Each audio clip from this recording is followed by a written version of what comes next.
It is an accepted truth that artificial intelligence will dominate our economic lives for the foreseeable future. This is part of what led to an upheaval on Wall Street within the past week when a consulting firm released a report that was very bearish, very negative on the idea of what the effect AI will have is on white-collar jobs. Now, it's long been the case that blue-collar jobs have been automated and mechanized in factories and places like this, but the idea that this will happen to white-collar jobs, that lawyers and doctors, Wall Street work, the accounting, like all different areas of white-collar work will be heavily affected. Jobs eliminated by AI has sent markets tanking.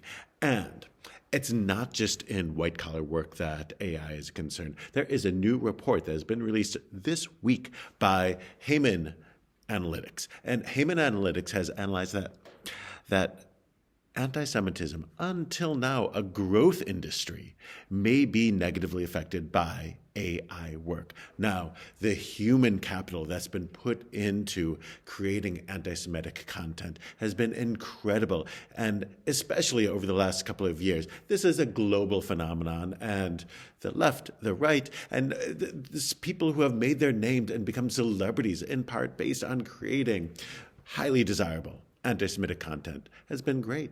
Think of the Tucker Carlsons and the Nick Fuenteses and the Candace Owenses and the anti-Semite formerly known as Kanye West and the vast numbers of those who set up anti-Zionist zones on college campuses. Places like this, all the people who were, clutching their keffiyehs when suddenly somebody attacked a synagogue in the name of anti-Zionism, as if there wasn't a link between these things attacking sin. Will this be mechanized? Will this be brought into the world of artificial intelligence, eliminating positions within the human-based anti-Semitic world? It is a legitimate concern. It is a legitimate concern, especially as China ramps up its efforts in this area across the artificial intelligence zone. Look, anti-Semitic bots will never fully replace the importance of anti-Semitic humans. We have a long human tradition of making sure that anti-Semitic content is generated, and there is a long tradition of people happily lapping it up.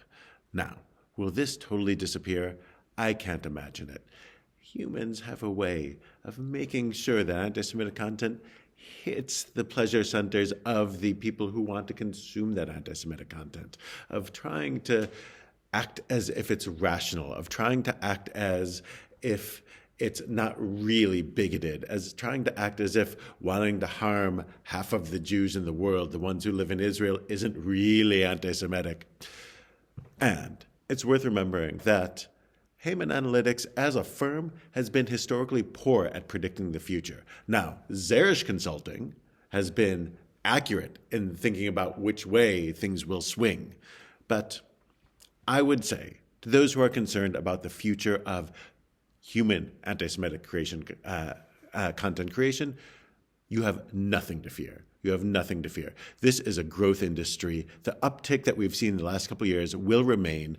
Artificial intelligence will merely augment the growth of this industry, and your positions will remain secure. Now, for the Jews affected by this, I don't know if we have nothing to fear is the exact phrase that comes to mind, but I would say, regardless, we'll have a way to have a happy Purim regardless. Chag Purim Sameach.